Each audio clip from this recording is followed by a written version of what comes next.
चुड़ैल कहानी। काली चुड़ैल और सफेद भूत। घने जंगल के बीचों बीच एक पुराना उजाड़ हवेली थी।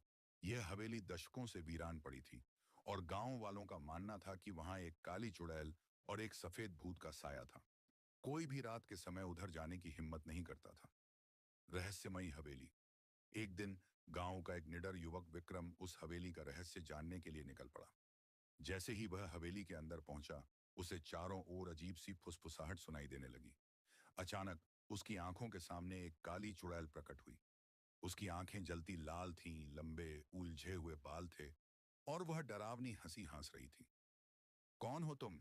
यहां क्या कर रहे हो? चुड़ैल ने कर्कश आवाज में पूछा। सफेद भूत का आगमन। विक्रम घबरा तो गया, लेकिन पीछे हटने के बजाय उसने हिम्मत दिखाई और कहा, मैं जानना चाहता हूं कि तुम यहां क्यों रहती हो। तभी अचानक एक ठंडी हवा का झोंका आया और सामने सफेद भूत प्रकट हुआ। वह एक चमकती हुई आत्मा की तरह दिख रहा था।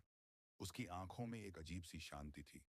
उसने चुड़ैल की ओर देखा और कहा, बस करो, बहुत साल हो गए तुम्हारी डराने की हरकतें। इस लड़के को जाने दो।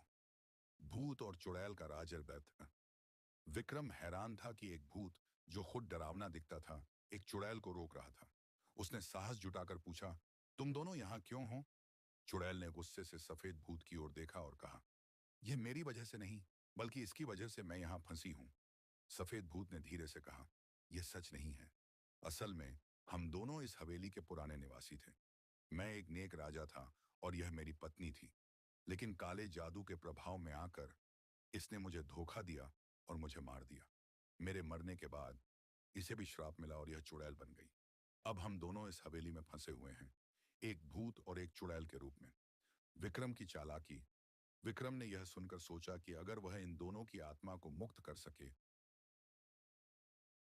ये तो गांव वालों का डर भी खत्म हो जाएगा।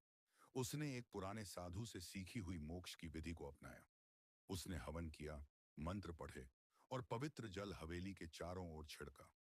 जैसे ही मंत्र पूरे हुए, चुड़ैल की डरावनी चीखें हवेली में गूंज उठी। जी, आंसू आ गए। कुछ ही पलों में दोनों आत्माएं मुक्त होकर आकाश में विलीन हो गईं। अंत में उस दिन के बाद हवेली से किसी भी प्रकार की अजीब घटनाएं नहीं हुई। गांव वालों का डर खत्म हो गया और विक्रम को उनकी बहादुरी के लिए सम्मानित किया गया। हवेली अब एक